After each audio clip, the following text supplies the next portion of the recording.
بسم اللہ الرحمن الرحیم۔ السلام علیکم۔ سورہ انعام سورہ نمبر 6 کی آیت نمبر 37 تک ہم نے پچھلی مرتبہ سبق پڑھا۔ آج ہم آیت نمبر 38 سے اپنے سبق کا آغاز کریں گے۔ اعوذ باللہ من الشیطان الرجیم، بسم اللہ الرحمن الرحیم۔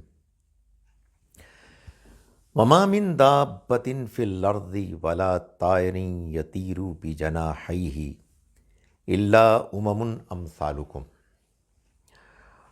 اور نہیں ہے کوئی جانور جو چلتا ہو زمین پر، اور نہیں کوئی پرندہ جو اڑتا ہو فضا میں اپنے دونوں بازوؤں سے،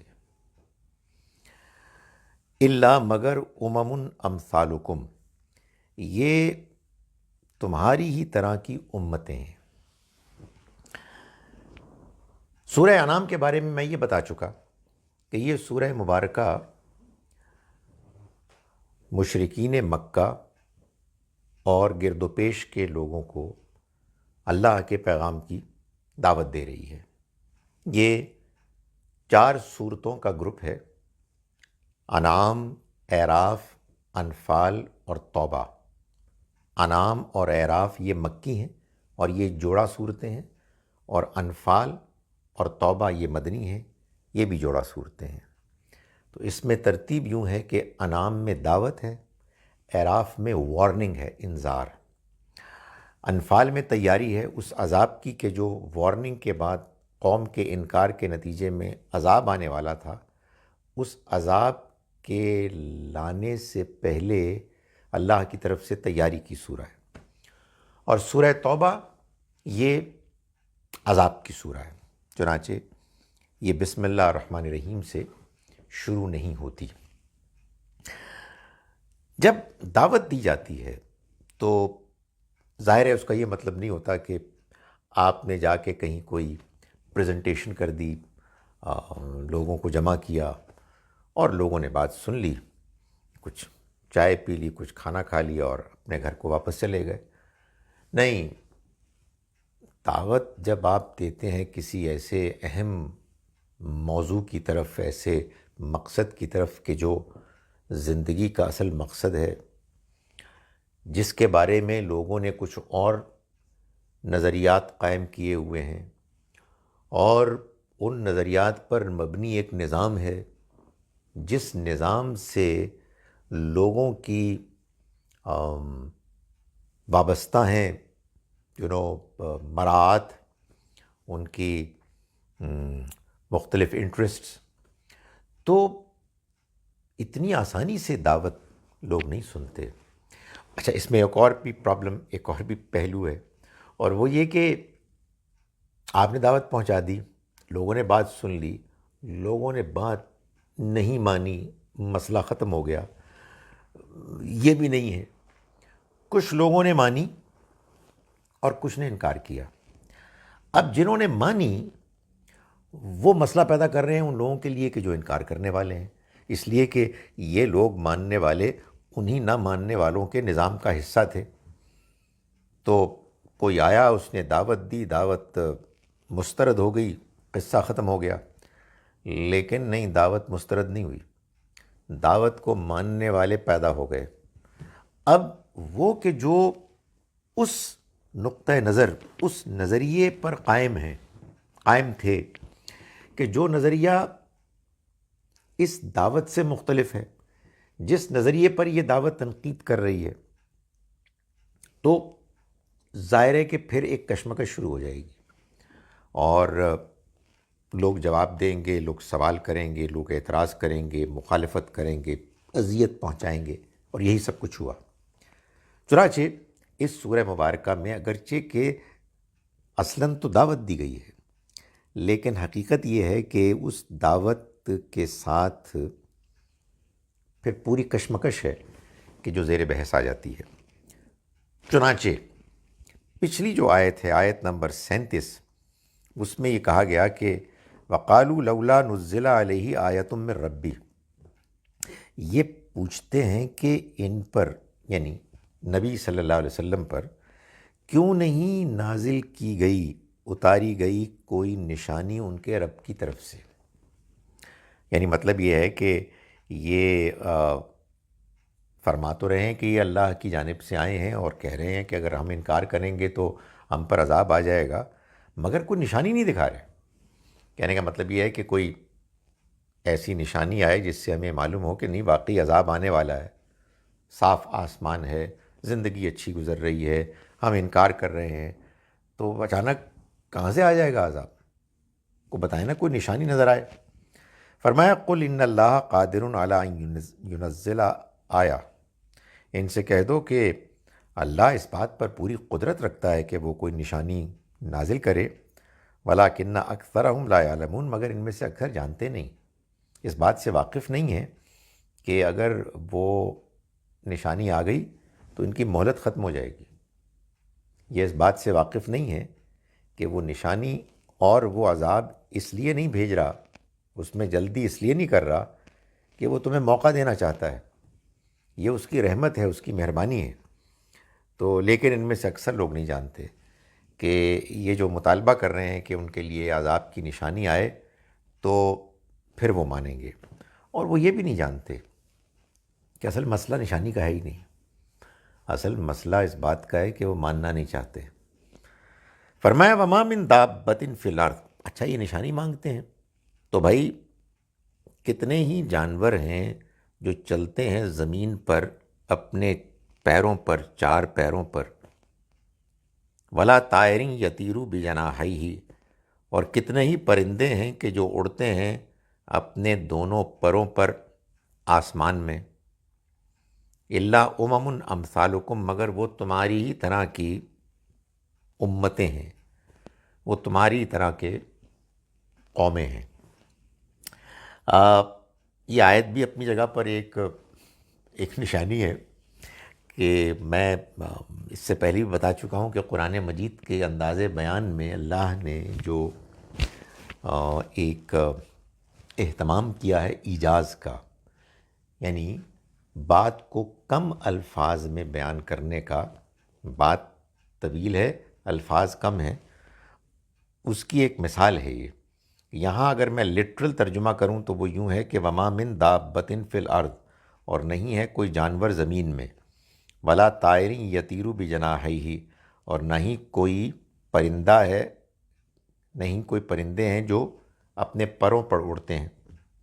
اب یہاں یہ نہیں کہا گیا کہ یہ جانور جو ہیں یہ کہاں چلتے ہیں، کس طرح سے چلتے ہیں، اور وہاں یہ نہیں بتایا کہ وہ جو پرندے اپنے بازوؤں سے اڑتے ہیں وہ کہاں اڑتے ہیں۔ تو یہاں اگر پوری بات اگر مان لی جائے تو یوں ہوگا کہ اور کوئی جانور نہیں جو زمین پر چلتا ہو، چلنے کا ذکر نہیں ہے لیکن بہرحال یہ بات امپلائیڈ ہے۔ ولا طائر یطیر بجناحیہ، اور کوئی پرندہ نہیں ہے جو فضا میں اپنے دونوں بازوؤں سے اڑتا ہو، فضا کا ذکر آیت میں نہیں ہے لیکن یہ امپلائیڈ ہے۔ الا امم امثالکم، مگر یہ کہ یہ امتیں ہیں تمہاری ہی طرح۔ ما فرطنا فی الکتاب من شیء، ہم نے اپنی کتاب میں بھی کوئی کسر نہیں چھوڑی۔ ثم الی ربہم یحشرون، پھر ان کے رب کی طرف یہ اکٹھے کیے جائیں گے۔ کہنے کا مقصد یہ ہے کہ اگر یہ لوگ جو ہمارے پیغام کا انکار کر رہے ہیں یہ نشانیوں سے فائدہ اٹھانے والے ہوتے، ایک تو ہے نا آپ کو اصل چیز نظر آ گئی تو وہ تو نظر آ گئی، سامنے آ گئی، لیکن یہ کہہ رہے ہیں کہ نہیں ہمیں نشانی دکھا دو تو ہم بات مان لیں گے، یعنی آخرت کی نشانی، نبی صلی اللہ علیہ وسلم کے پیغام برحق ہونے کی نشانی، یا جیسے کہ اس آیت میں زیادہ امکان نظر آتا ہے کہ عذاب کے آنے کی نشانی، تو نشانی نظر آ جائے گی تو ہم اس کے بعد اس سے بقیہ پوری بات اخذ کر لیں گے۔ تو قرآن یہ کہتا ہے کہ تم نے کبھی اس پر غور کیا کہ یہ جو جانور زمین میں رہتے ہیں اور چلتے پھرتے ہیں، اور یہ جو پرندے آسمان پر اڑتے ہیں، ان سب کی اپنے اپنے قبیلے، اپنی قومیں، اپنی امتیں ہیں۔ ان سب کا ایک نظام ہے، جس نظام میں وہ ایسے بندھے ہوئے ہیں کہ جس کے نتیجے میں وہ اپنے پوری اسپیشی کا تحفظ کرتے ہیں، نئی نسل کی نگہداشت کرتے ہیں، اپنی خوراک، اپنی سیکیورٹی کا انتظام کرتے ہیں۔ اور یہ آپ دیکھیں گے پرندوں میں بھی یہی معاملہ، اور کیڑے مکوڑوں میں بھی یہی معاملہ، جانوروں میں بھی یہی معاملہ، اور یہ تمہاری طرح سے ایسے ہوتا ہے۔ یہ کون کرتا ہے؟ ظاہر ہے وہی ذات کر سکتی ہے کہ جس نے ان سب کو بنایا۔ اور اس سارے نظام میں کیا اس بات کی نشانی نہیں ہے کہ جس نے بنایا اس نے ایک مقصد کے تحت بنایا؟ کیا اس بات کی نشانی نہیں ہے کہ یہ سب ایک پلاننگ ہے؟ یعنی ایسا نہیں ہے کہ مختلف خدا ہیں، مختلف الہ ہیں کہ جو اپنے اپنے کام کر رہے ہیں، اپنے اپنے فیصلے کر رہے ہیں۔ تو اتنی نشانیاں دیکھ کے تم توحید کو پھر بھی ماننے والے نہیں بنے، تم اس دنیا کو ایک بامقصد رہنے کی جگہ تو پھر بھی ماننے والے نہیں بنے۔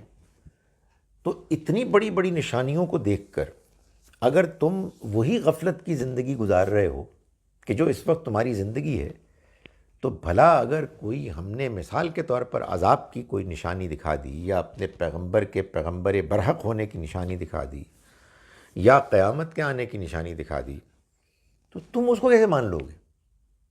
یعنی تمہارے اندر یا تو صلاحیت ہوتی کہ نشانیوں کو دیکھ کے تم اصل حقیقت تک پہنچتے، تو بھائی یہ ان درندوں، چرندوں، پرندوں کو دیکھ کر تم اس نتیجے تک پہنچتے، مگر یہ ان کے اندر اس کی صلاحیت نہیں۔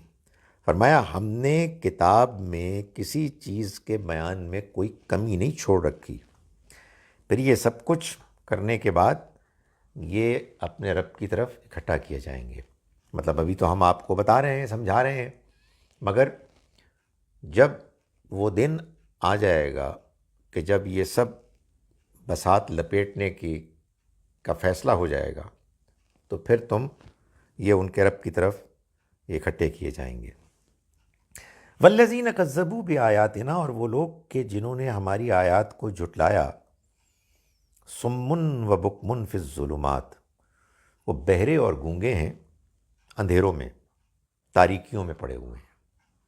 یعنی مطلب یہ ہے کہ یہ بہرے ہیں، کان رکھتے ہیں، بات نہیں سن پاتے، یہ گونگے ہیں، زبان رکھتے ہیں، صحیح بات کرنے کی توفیق نہیں ہوتی، یہ اندھیروں میں ہیں، گمراہی کے اندھیروں میں ہیں، اور اس وجہ سے یہ ہماری آیات کا انکار کر رہے ہیں۔ یہ کیوں ہوا؟ یہ اس لیے ہوا کہ من یشاء اللہ یضللہ، جس کو اللہ چاہے اس کو وہ گمراہ کر دیتا ہے، ومن یشاء، اور جس کو چاہتا ہے یجعلہ علی صراط مستقیم، تو اسے سیدھی راہ پر لگا دیتا ہے۔ کیوں؟ اس لیے کہ اس کا قانون ہے، اس لیے کہ اس کے ہاں ایک ضابطہ ہے، ایک دستور ہے، ایک کہیے پالیسی ہے۔ وہ جب دیکھتا ہے کہ اس نے انسانوں کو عقل دی، ان کو فطرت دی، ان کو زندگی میں تجربات دیے، ان کو دیکھنے، سننے، سمجھنے کی صلاحیت دی، مگر وہ اپنی خواہشات کے پیچھے اندھا دھند چلے جا رہے ہیں، وہ اپنی انانیت کو پوج رہے ہیں، اس کے بندے بنے ہوئے ہیں، اور صحیح بات کو ماننے کے لیے تیار نہیں ہیں۔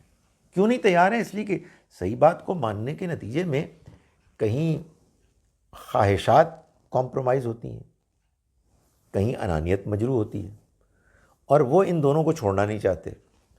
تو پھر ظاہر ہے کہ اللہ کا فیصلہ یہ ہے کہ جو صحیح بات کو ماننے کے لیے تیار نہیں ہے اللہ تعالیٰ اس کو ہدایت نہیں دے گا، اور جو صحیح بات کو ماننے کے لیے تیار ہے، بات سننے کے لیے تیار ہے، بات ماننے کے لیے تیار ہے، اسے کوئی ہدایت سے محروم نہیں کر سکتا۔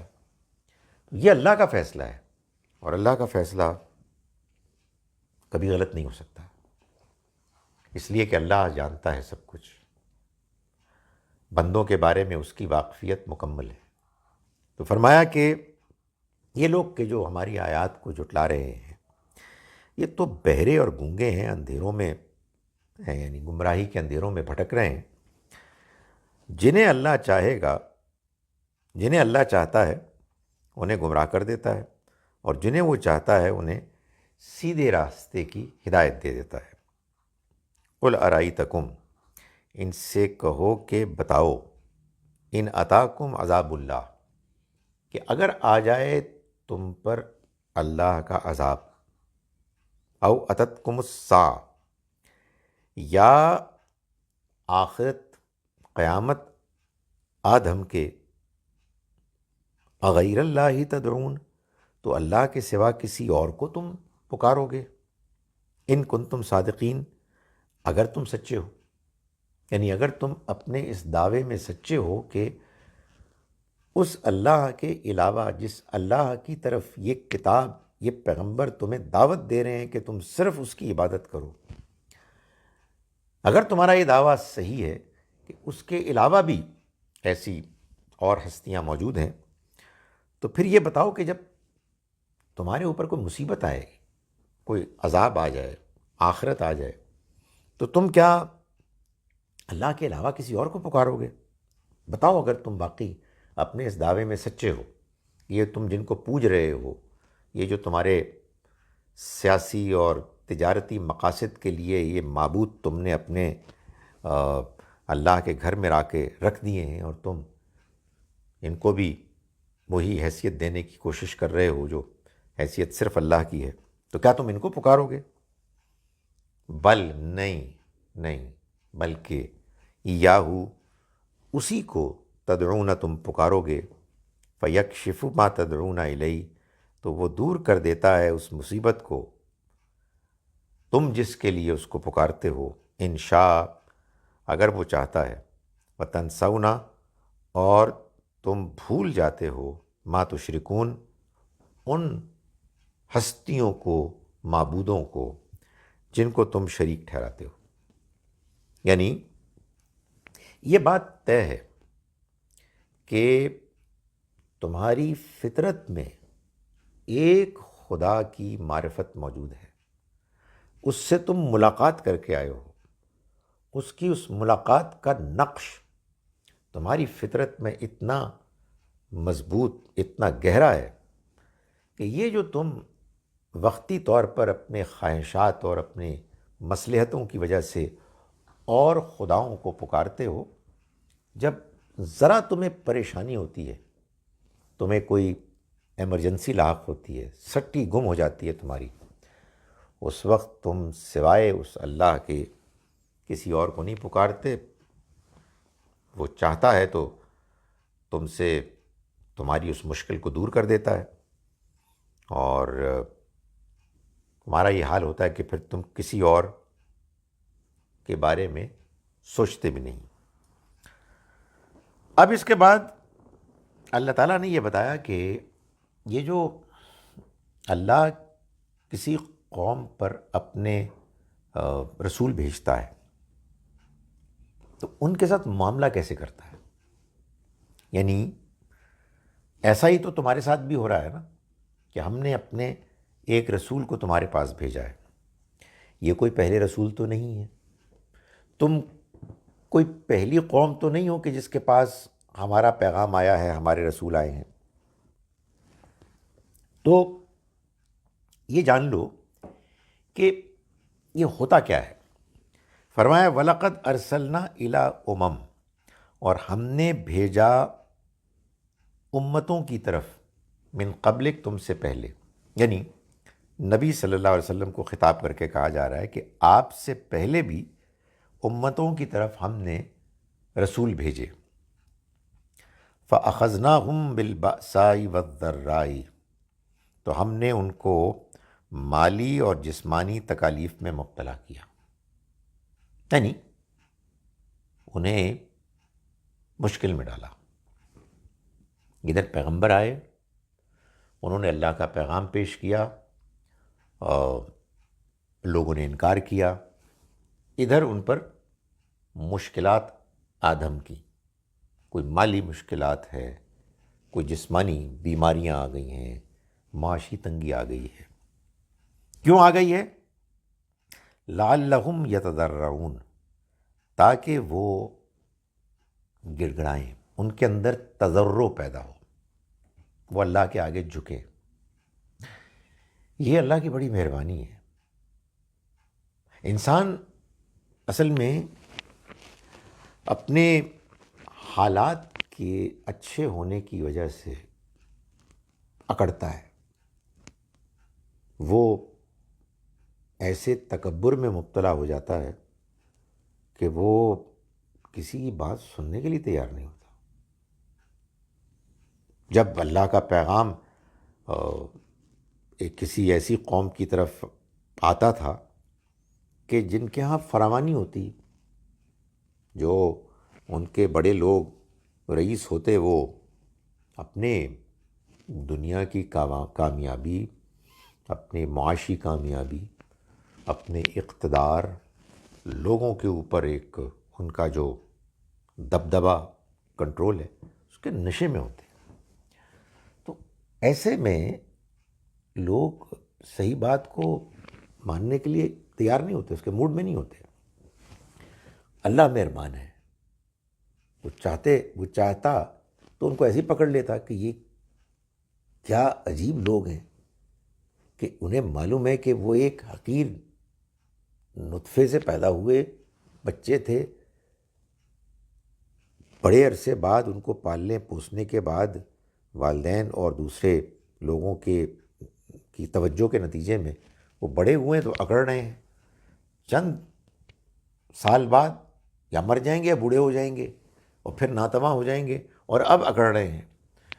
تو یہ بھول جاتے ہیں لوگ، لیکن اس کے باوجود اللہ تعالیٰ ان کو سمجھانے کے لیے کیا کرتا ہے کہ عین ان کے عروج پر ان کو معاشی تنگی سے دوچار کرتا ہے اور ان کو بیماریوں میں مبتلا کرتا ہے، اور مقصد یہ ہوتا ہے کہ وہ گڑ گڑائیں، وہ اللہ کے آگے جھکیں، وہ اس بات کا اعتراف کریں کہ اے خدایا، ہم سے غلطی ہو گئی، یہ ہماری بھول تھی، ہم اپنے آپ کو بڑا سمجھنے لگے تھے، لیکن حقیقت یہ کہ ہماری کوئی حیثیت نہیں۔ یہ مقصد ہے۔ سو دنیا میں جو بیماریاں تنگیاں آتی ہیں، وہ ان کے آنے کی ظاہر ہے وجوہات بھی ہوتی ہیں۔ ظاہر ہے کہیں سے کہیں چین سے کوئی چیز نکلی ہوگی، یا امریکہ والوں نے کوئی گڑبڑ کی ہوگی، یا جو بھی ہے، لیکن بہرحال پھر وہ آ جاتا ہے کووڈ، اور جب آ جاتا ہے تو لوگوں کو وہ اپنی لپیٹ میں لے لیتا ہے۔ تو یہ اس کی اجازت کیوں دیتا ہے اللہ تعالیٰ؟ اس لیے دیتا ہے کہ تاکہ لوگ گڑ گڑائیں، اپنی کمزوری، اپنی کم مائیگی، خدا کے آگے اپنی بے بسی کا اعتراف کریں۔ فرمایا کہ فلولا اذ جاءہم باسنا، تو پھر ایسا کیوں نہ ہوا کہ جب ہماری پکڑ آئی، تضرعوا، تو وہ گڑ گڑائے، وہ جھکے، ولیکن مگر قست قلوبہم، ان کے دل سخت ہو گئے، وزین لہم الشیطان ما کانوا یعملون، اور شیطان نے وہ جو کچھ کرتے تھے ان کو ان کے لیے خوشنما کر دیا، اٹریکٹیو بنا دیا۔ یعنی بجائے اس کے کہ وہ اکڑتے، اب بجائے اس کے کہ وہ گڑ گڑاتے، بجائے اس کے کہ وہ جھکتے، انہوں نے بس اس سارے عرصے کو گزارا اور کہا کہ ہو جاتا ہے، اس سے کیا فرق پڑتا ہے، آفتیں آتی ہیں، آفتیں جاتی ہیں، کوئی تدبیر کر لیں گے، ویکسینیشن کر لیں گے، ماسک پہن لیں گے، ٹھیک ہو جائیں گے۔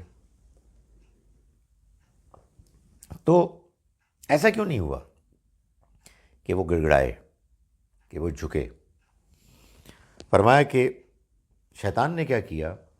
شیطان نے ان کے اعمال کو ان کے سامنے خوشنما بنا دیا، جس سے یہ ہوتا ہے کہ انسان پھر اپنی آرگومنٹس پر مطمئن ہو جاتا ہے کہ جی کوئی ایسا مسئلہ ہی نہیں ہے، ہو جاتا ہے، دنیا میں ایسا ہوتا ہی رہتا ہے. مگر اب جب ہم نے تدابیر کی ہیں تو صورتحال ٹھیک ہوگی، ہمارے کنٹرول میں آ جائے گی. فرمایا کہ فلما نسوا ما ذکروا بہ، پھر جب انہوں نے، یاد رہے کہ میں تبصرہ تو عمومی کر رہا ہوں، اس لیے کہ ظاہر ہے کہ قرآن مجید میں جو بات کسی خاص موقع کے لیے بیان ہوئی ہے، اس بیان میں بھی ایک عمومی بھی تو نصیحت ہوتی ہے نا، ایک سبق ہوتا ہے.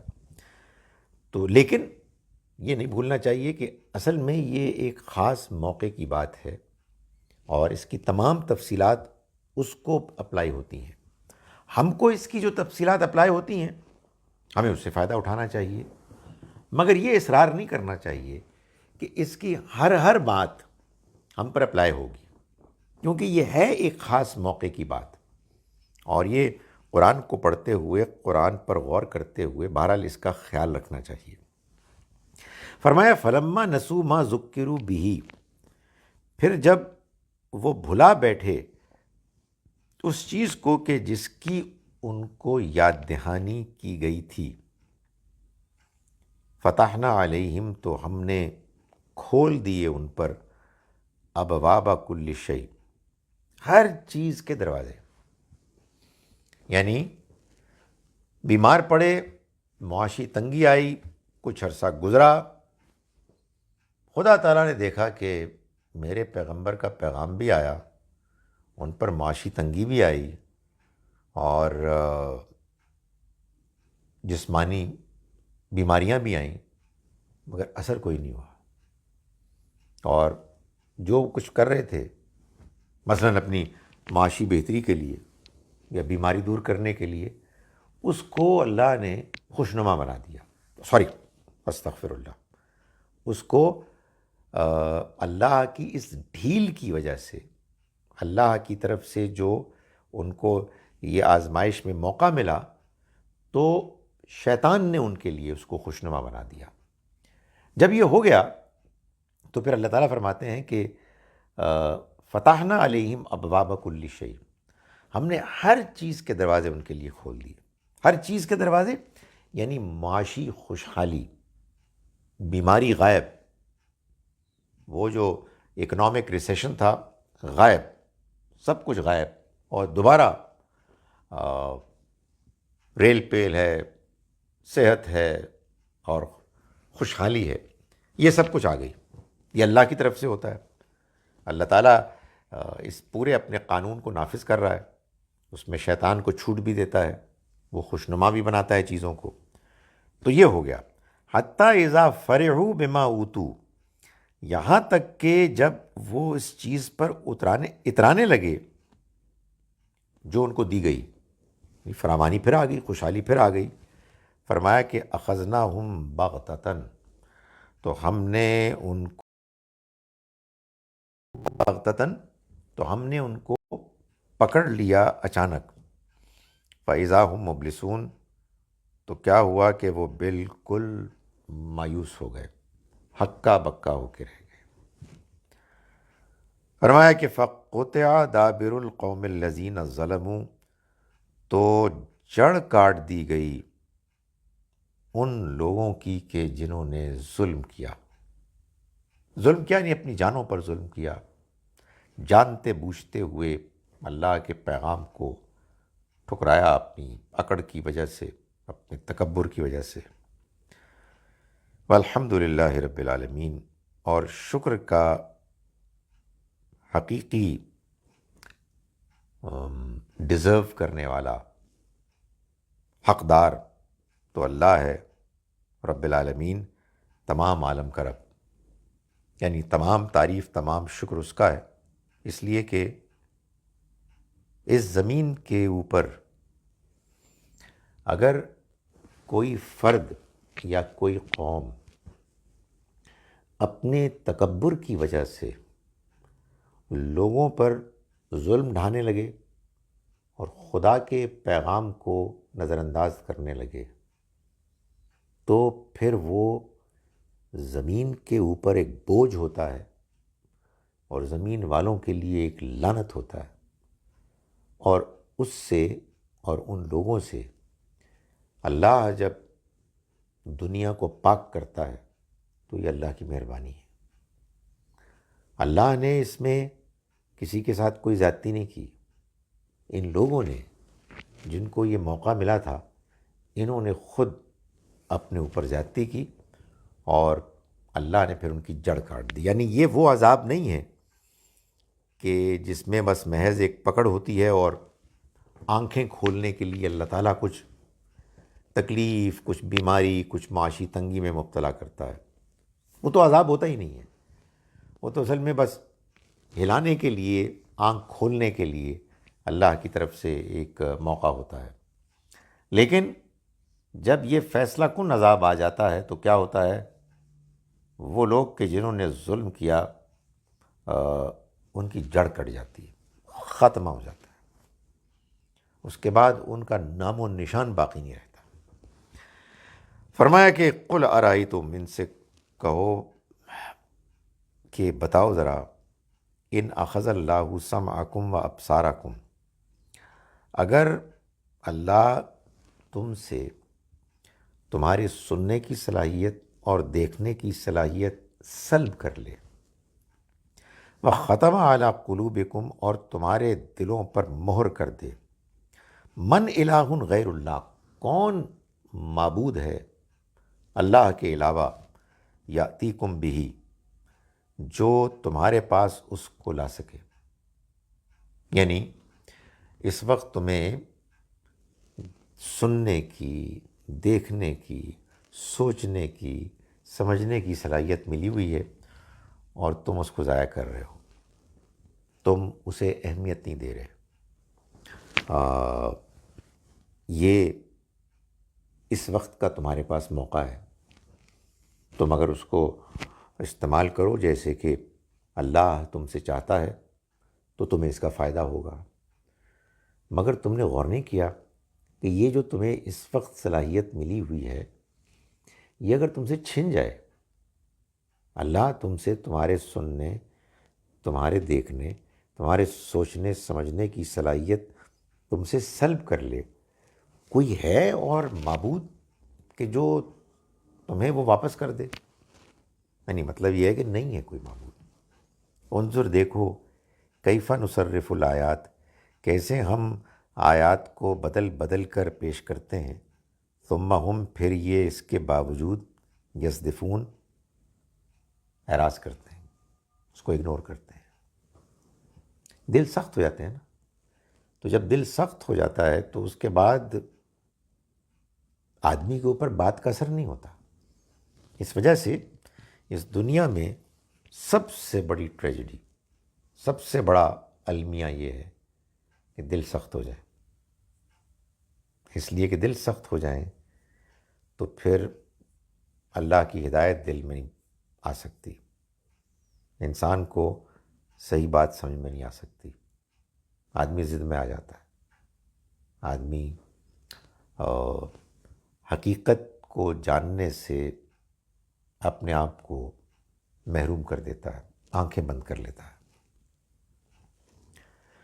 قل، ان سے پوچھو کہ ارائیتم، یہ بتاؤ، ان اتاکم عذاب اللہ، اگر تم پر اللہ کا عذاب آ جائے، بغتتاً، اچانک،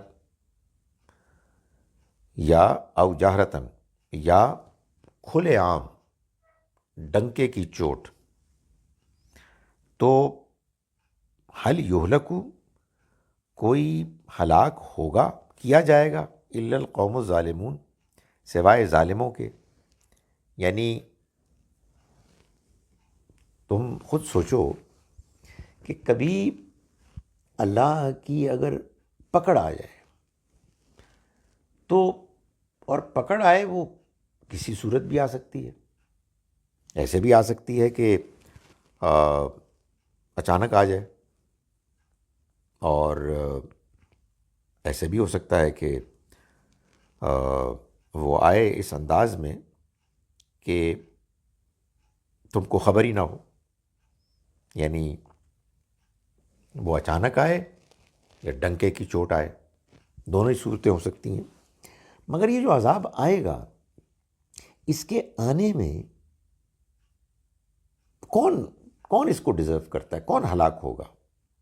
ظاہر ہے ظالم ہی ہلاک ہوں گے نا، وہی کہ جو غلط رویہ اختیار کر رہے ہیں۔ ظاہر ہے کہ یہ بھی ایک بات سمجھانے کی ہے کہ دیکھو آخر تمہیں کس چیز پہ غرہ ہے، کس چیز پر تکیہ ہے کہ تم اس کے لیے تیاری نہیں ہو رہے کہ تم اللہ کے پیغام کی بات کو اہمیت دو۔ یہ چند دنوں کے فائدے کے لیے، یہ جو چودراہٹ تمہیں ملی ہوئی ہے اس کے لیے، یعنی عجیب بات یہ ہوتی ہے کہ نظر آ رہا ہوتا ہے کہ خاتمہ ہونے والا ہے، کوئی نہیں پوچھے گا، لیکن عین اس موقع پر کہ جب انسان کو طاقت، اقتدار، دولت، اختیار میسر ہوتا ہے، وہ کوئی بات سننے کے لیے تیار نہیں ہوتا۔ فرمایا کہ وما نرسل المرسلین الا مبشرین و منذرین، ہم نہیں بھیجتے رسولوں کو سوائے خوشخبری سنانے والا بنا کر اور خبردار کرنے والا بنا کر۔ فمن آمنا، چنانچہ جو ایمان لایا، و اصلح، اور جس نے اصلاح کی، فلا خوف علیہم، تو نہ ان کے لیے کوئی خوف ہوگا مستقبل کا، ولا هم یحزنون، اور نہ ہی وہ غمگین ہوں گے ماضی کے لیے۔ یعنی مطلب یہ ہے کہ ہم نے جو رسول بھیجے ہیں، جب بھی بھیجے، ان کا آنے کا مقصد یہ رہا ہے کہ وہ ان لوگوں کو خوشخبری سنائیں کہ جو دنیا کی زندگی کے صحیح مقصد کو سمجھنے کے لیے تیار ہوں اور وہ دنیا میں اس مقصد کے لیے پھر ڈٹ جائیں، قائم ہو جائیں، ایمان لائیں، نیک عمل کریں۔ تو اللہ کے پیغمبر تو انہی کو خوشخبری دینے کے لیے آتے ہیں تاکہ وہ ان کو حوصلہ ملے، وہ موٹیویٹڈ رہیں، بے صبرے نہ ہو جائیں، اور خبردار کریں ان کو کہ جنہوں نے غلط رویہ اختیار کیا ہوا ہے، جو جانتے ہوئے بھی کہ یہ پیغام اللہ کا پیغام ہے اور دنیا زندگی ختم ہونے والی ہے، اس وجہ سے اس مہلت سے فائدہ اٹھانا چاہیے، ان نہیں اٹھاتے، ان کو خبردار کریں۔ پیغمبروں کے آنے کا مقصد کسی معجزے کو لانا، کسی عذاب کی نشانی کو دکھانا یا عذاب پیش کرنا یہ نہیں ہے۔ تو اس لیے اگر تم ان سے یہ مطالبہ کر رہے ہو تو غلط مطالبہ کر رہے ہو، یہ ان کے آنے کا اصل مقصد ہے ہی نہیں۔ یہ تو عذاب جب آتا ہے تو وہ تو ایک لازم ہو جاتی ہے بات، اس کے لازمے کی طور پہ آتا ہے کہ جب لوگ ضدی ہو جائیں اور انکار پر ڈٹ جائیں تب اللہ کا عذاب آتا ہے، ورنہ پیغمبر اس لیے نہیں آتے۔ پیغمبر تو خوشخبری سنانے آتے ہیں، وہ تو خبردار کرنے آتے ہیں۔ یہی آیہ مبارکہ ہے کہ جو ایک جانب کفار کو یہ بتا رہی ہے کہ تم جو رویہ اختیار کر رہے ہو ہمارے پیغمبر کے مقابل میں، وہ رویہ غلط ہے، کہ اس لیے کہ وہ اس لیے آئے ہی نہیں ہیں، وہ تو آئے ہیں کہ خوشخبری سنائیں ان لوگوں کو کہ جو اچھا رویہ اختیار کرنے والے ہیں، خبردار کریں ان کو کہ جن کا رویہ غلط ہے۔ تم ان سے غلط توقع کر رہے ہو، غلط مطالبہ کر رہے ہو۔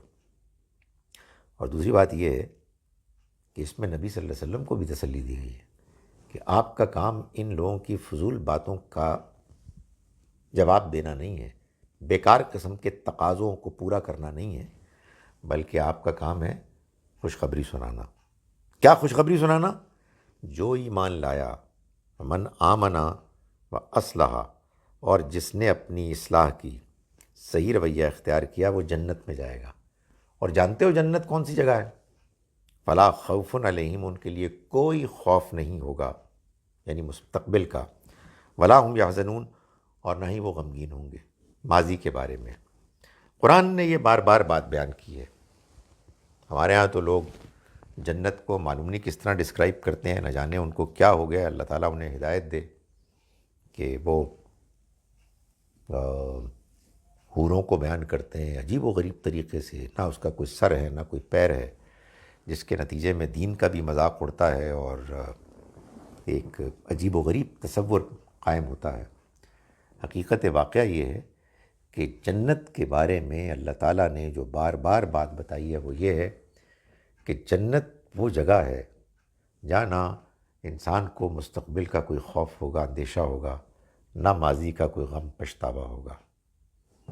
میں بیٹھا ہوں آپ کے سامنے، میرے پاس یا میرا وہ ماضی ہے جو گزر گیا، اور حقیقت یہ ہے کہ جب بھی میں اس کو سوچتا ہوں تو ایک غم طاری ہو جاتا ہے، کتنے میرے عزیز گزر چکے، وہ زمانہ جو میرے لیے محبوب زمانہ تھا وہ ختم ہو گیا، آگے آگے خوف ہی خوف ہے، یعنی بڑھاپا آ رہا ہے اور آئندہ کیا ہونے والا کچھ خبر نہیں۔ تو دنیا تو یہ ہے کہ یا ماضی کا غم ہے یا مستقبل کا اندیشہ۔ خدا تعالیٰ فرماتے ہیں کہ اس دنیا میں جو صحیح رویہ اختیار کرے گا، ایمان لائے گا، نیک اعمال کرے گا، وہ جنت میں جائے گا۔ اور معلوم ہے جنت کیا ہے؟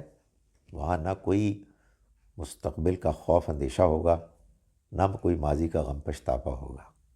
جنت یہ ہے، نہ کہ 70 گز کی حوریں ہیں۔ وہ اللہ جانے کیا لوگوں کی نفسیات ہے، کیا لوگوں کی سوچ ہے، کیا ان کی ٹیسٹ ہے۔ یہ خدا تعالیٰ بتا رہا ہے کہ پیغمبر اس کی خوشخبری دینے کے لیے آئے ہیں۔ تو ایک تو ہے وہ خوشخبری دینے کے لیے آئے ہیں، دوسرا والذین کذبوا بآیاتنا، اب خبردار کرنے بھی آئے ہیں وہ لوگ کہ جنہوں نے ہماری آیات کو جھٹلایا، یمسہم العذاب، تو ان کو پکڑے گا عذاب، بما کانوا یفسقون، اس وجہ سے کہ جو وہ نافرمانی کرتے تھے۔ یعنی مطلب یہ ہے کہ پھر وہ بچیں گے نہیں، ان کو یہ وارننگ دی جا رہی ہے۔ پیغمبر یہ خبردار کرنے آتے ہیں کہ ان کے لیے جو پیغمبروں کو، رسولوں کا انکار کرتے ہیں، ان کو تو اسی دنیا میں اس آخرت کے عذاب سے پہلے پکڑ لیا جاتا ہے، تاکہ وہ دنیا میں دوسرے انسانوں کے لیے آخرت کا ایک نمونہ بن جائیں، آخرت کے لیے ایک سبق بن جائیں کہ اللہ تعالیٰ جب پکڑے گا تو ایسے پکڑے گا۔ فرمایا قل لا اقول لکم عندی خزائن اللہ، ان سے کہہ دو کہ میں یہ نہیں کہتا تم کو کہ میرے پاس اللہ کے خزانے ہیں، ولا عالم الغیب، اور نہ میں یہ کہہ رہا ہوں کہ میرے پاس غیب کا علم ہے، ولا اقول لکم انی ملک، اور نہ میں تمہیں یہ کہہ رہا ہوں کہ میں کوئی فرشتہ ہوں۔ ان اتبع الا ما یوحی الی، میں تو صرف پیروی کر رہا ہوں اس کی کہ جو مجھ پر وحی کی گئی ہے۔ قل هل یستوی الاعمی والبصیر، ان سے پوچھو کہ کیا اندھے اور دیکھنے والے، بینائی رکھنے والے برابر ہو سکتے ہیں؟ افلا تتفکرون، تو کیا تم غور نہیں کرتے؟ یعنی میرا کام، میرا مقصد بالکل واضح ہے، اور وہ یہ ہے کہ میں تمہارے سامنے اللہ کی طرف سے جو مجھ پر وحی آئی ہے میں اس کا پیغام سنا دوں۔ وہ پیغام یہ ہے کہ وہ لوگ کہ جو اس دنیا میں اندھے بن کر رہیں گے وہ آخرت میں پکڑے جائیں گے۔ اندھے بن کر رہیں گے یعنی اصل حقیقتوں کو دیکھنے سے وہ گریز کریں گے، اور وہ کہ جو دیکھنے کے لیے تیار ہوں گے، جو سچائی کو جاننے کے لیے آمادہ ہوں گے، ان کے لیے وہاں کامیابی ہی کامیابی ہے۔ میں یہ بتانے آیا ہوں یہ دونوں برابر نہیں ہو سکتے۔ بنانے والے نے اس دنیا کو امتحان کے مقصد سے بنایا ہے۔ اگر اس دنیا کے بارے میں یہ مقصد واضح نہ ہو تو پھر یہ دنیا بالکل اندھیری جگہ ہے، اس کا کوئی مقصد ہی نہیں ہے، اس کا کوئی تک سمجھ میں نہیں آتا۔ آدمی حیران و پریشان رہے کہ آخر یہ بنانے والے نے کیا ہے کہ ایک جانب تو ایسی اس کی عنایات ہیں کہ ہم کو نعمتیں ملی ہیں، ہمیں اپنے وجود کو برقرار رکھنے کے لیے کھانے کو چیزیں ایسی ایسی ورائٹیز ملی ہیں، کچھ ذائقہ پینے کے لیے مشروبات ملے ہیں، جسم سانس لیتا ہے تو وہ اپنے آپ کو، اپنے وجود کو برقرار رکھتا ہے، ہوا موجود ہے، اور نہ جانے کیا کیا نعمتیں موجود ہیں، کیا شاندار دنیا ہے۔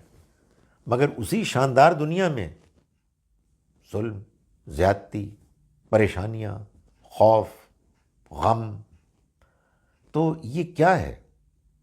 تو بتایا کہ یہ اصل میں یہ سب اس لیے ہے کہ ایک آگے زندگی آنے والی ہے، یہ تو امتحان کی جگہ ہے۔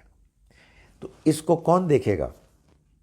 اس کو وہ دیکھے جن کے پاس آنکھیں ہیں، یعنی دل کی آنکھیں، جو سمجھنے کے لیے تیار ہیں، اور جو اسی دنیا میں جو ان کو کامیابیاں حاصل ہوئی ہیں، جو ان کو رونقیں مل رہی ہیں، جو ان کے پاس وسائل ہیں، جو ان کے پاس اختیارات ہیں، جو اسی میں پھنس گئے، وہ اندھے ہیں۔ تو فرمایا کہ قل هل يستوي الاعمى والبصیر، بتاؤ کہ کیا اندھے اور بینا دیکھنے والے برابر ہو سکتے ہیں؟ افلا تتفکرون، تو کیا تم غور نہیں کرتے؟ فرمایا وانذر به، اور اے پیغمبر آپ خبردار کیجئے اس کے ذریعے سے، اس کے ذریعے سے یعنی قرآن کے ذریعے سے، الذین، ان لوگوں کو، یخافون ان یحشروا الی ربہم، جو ڈرتے ہیں، ان کو اندیشہ ہے کہ وہ اکٹھے کیے جائیں گے اپنے رب کے حضور میں، ان کو خبردار کیجئے لیس لہم من دونہ، نہیں ہوگا ان کے لیے اس کے علاوہ، یعنی اللہ کے علاوہ، من ولی ولا شفیع، نہ کوئی حامی مددگار، نہ کوئی سفارش کرنے والا، لعلہم یتقون، ان کو خبردار کیجئے تاکہ وہ تقوی اختیار کریں، وہ اللہ سے ڈرنے والے بنیں۔ اس آیت مبارکہ میں مختصر سی آیت ہے، چند باتیں بڑی اہم بیان ہوئی ہیں۔ ایک تو یہ کہ پیغمبر صلی اللہ علیہ وسلم، جیسا کہ پہلے بیان ہوا، خبردار کرنے آئے ہیں، وارن کرنے، مگر خبردار اپنی گفتگو سے نہیں بلکہ قرآن کے ذریعے سے۔ معلوم یہ ہوا کہ ہمیں لوگوں کو اگر اللہ کے دین کا پیغام پہنچانا ہے تو خود اپنی طرف سے کوئی تقریریں نہیں کرنے، ہم تقریریں کریں گے تو فضول باتیں کریں گے، اس میں کنٹروورسیز ہوں گی، اس میں اختلافات ہوں گے۔ اللہ کی کتاب پیش کریں گے تو اللہ کی کتاب تو اللہ کی کتاب ہے، کسی مسلمان کو اس سے کیا اختلاف ہو سکتا ہے؟ اور غیر مسلم بھی اگر سوچنے سمجھنے والا ہے تو مروب ہوگا اس سے۔ تو فرمایا کہ آپ خبردار کریں اس کے ذریعے سے۔ کس چیز سے خبردار کریں؟ ان یحشروا الی ربہم، کہ سب اکٹھے کیے جائیں گے اپنے رب کے حضور میں۔ ایک اور یہ بات بتائی، یہ خبردار جب کیا جائے گا تو اس سے فائدہ کون اٹھائے گا؟ فرمایا الذین یخافون، وہ لوگ جو ڈرنے والے ہیں، جو اتنے سمجھدار ہیں کہ انہیں یہ معلوم ہے کہ بھائی موت آنے والی ہے، ہمارے پاس ہے کچھ بھی نہیں، یہ جو سب کچھ ہمارے ارد گرد ہے یہ سب ختم ہو جائے گا، ہم دیکھتے رہے ہیں اپنے بڑوں کو، وہ سب جاتے رہے ہیں، خالی ہاتھ گئے ہیں۔ یہ اندیشہ ایک واقعی اندیشہ ہے، یہ ڈر، خوف ایک جینون خوف ہے، جس کے اندر یہ خوف نہیں ہے وہ پاگل ہے، اس لیے کہ بہرحال اس دنیا میں تو کچھ ساز و سامان ملا ہے، آگے جا کے ہم کو قبر میں ڈال دیا جاتا ہے، کچھ نہیں ہوتا ہمارے ساتھ۔ تو فرمایا آپ خبردار کیجئے اس کے قرآن کے ذریعے سے ان لوگوں کو کہ جو ڈرنے والے ہیں۔ کیا خبردار کیجئے؟ ان یحشروا الی ربہم، کہ یہ اکٹھے کیے جائیں گے اپنے رب کی طرف، اور ان کو خبردار کیجئے اس بات سے کہ لیس لہم من دونہ ولی ولا شفیع، کہ نہیں ہوگا ان کے لیے اس کے سوا نہ کوئی حمایتی نہ کوئی سفارش کرنے والا۔ سو معلوم یہ ہوا کہ ایک اور بات یہ بتائی گئی کہ وہی لوگ صحیح طور پر قرآن مجید سے ڈریں گے، قرآن مجید سے انذار حاصل کریں گے، خبردار ہوں گے، اور اپنے اندر تقویٰ پیدا کریں گے جو کسی سفارش کا اپنے اندر کوئی خیال نہیں رکھیں گے. جن لوگوں کی کسی کی سفارش کی امید ہے وہ نہیں ڈر سکتے. وہ تو جھوٹ بولیں گے، بدماشی کریں گے، کرپشن کریں گے اور کہیں گے جی خار ہیں، بدکار ہیں، مگر تیرے محبوب کی امت سے ہیں، بچ جائیں گے. ایک سفارش آئے گی تگڑی اور بچ جائیں گے. تو اللہ تعالیٰ نے قرآن مجید میں اسی لیے ان لوگوں کو بھی کہ جو فرشتوں کو سمجھتے تھے کہ یہ ان کی اللہ کی بیٹیاں ہیں، ان کو بھی جو مسیح علیہ السلام کو سمجھتے تھے کہ وہ اللہ کے بیٹے ہیں، اور بعد میں آنے والی اس امت کو بھی کہ جن کا کہنا یہ ہے کہ نبی صلی اللہ علیہ وسلم اللہ کے محبوب ہیں اور بچا لیں گے. فرمایا آپ خبردار کریں ان سب کو کہ ان کے لیے لیس لہم، نہیں ہوگا ان کے لیے، من دونہ ہی، اس کے سوا، اللہ کے سوا، نہ کوئی حمایتی نہ کوئی سفارش کرنے والا. آپ خبردار کریں لعلہم یتقون، تاکہ یہ متقی بنے، پرہیزگار بنے. اب میں ان آیات کا ترجمہ آپ کے سامنے ایک مرتبہ پھر کر رہا ہوں جو ہم نے آج پڑھی. ہم نے آج آیت نمبر 38 سے 38 سے اپنا سبق شروع کیا. اعوذ باللہ من الشیطان الرجیم، بسم اللہ الرحمن الرحیم. وما من دابہ، اور نہیں ہے کوئی جانور جو پیروں پر چلتا ہو فی الارض، زمین میں، ولا طائرن، اور نہ کوئی پرندہ، یطیرو، جو اڑتا ہو آسمان پر، فضا میں، بجناحیہ، اپنے بازوؤں پر، الا امثالکم، مگر یہ سب تمہاری طرح کی انسانوں امتیں ہیں. ما فرطنا فی الکتاب، ہم نے کتاب میں کوئی کمی نہیں کی، من شیئن، کچھ بھی کمی نہیں کی.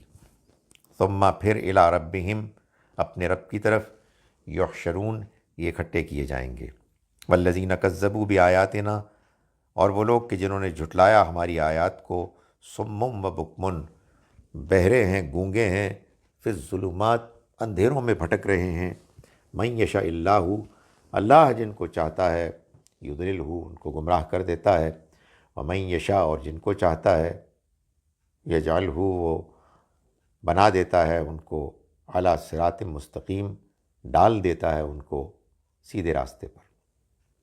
قل، کہیے، ارأیتکم، بتاؤ نا، یہ بتاؤ تو، ان اتاکم، کہ اگر آ جائے تم پر، عذاب اللہ، اللہ کا عذاب، او اتتکم، یا وہ آئے تم پر، اور یا آئے تم پر، الساعۃ، قیامت کی گھڑی، غیر اللہ، کیا اللہ کے علاوہ بھی کسی کو تدعون، تم پکارو گے، ان کنتم صادقین، اگر تم سچے ہو، یعنی اپنے اس دعوے میں کہ یہ تمہارے معبود تمہارے واقعی مددگار ہیں. فرمایا بل ایاہو، نہیں نہیں، بلکہ ایاہو، اسی کو، تدعون، تم پکارو گے، فیکشفو، پھر وہ دور کر دے گا، ما تدعون الیہ، جس کی طرف تم اس کو پکارو گے، انشاء، اگر وہ چاہے گا. وتنسونا، اور تم بھول جاؤ گے، ما تشرکون، ان سب کو کہ جن کو تم شریک ٹھہراتے ہو اس کے. وَلَقَدْ أَرْسَلْنَا، اور ہم نے بھیجا، إِلَىٰ أُمَمٍ، قوموں کی طرف، یعنی رسولوں کو، من قبل کا، آپ سے پہلے. فَأَخَذْنَاهُمْ، تو پھر ہم نے ان کو پکڑا، بِالْبَأْسَاءِ وَالضَّرَّاءِ، معاشی تنگی، جسمانی بیماریوں کے ساتھ، لعلہم یتضرعون، تاکہ وہ گڑ گڑائیں، وہ جھکیں اللہ کے سامنے.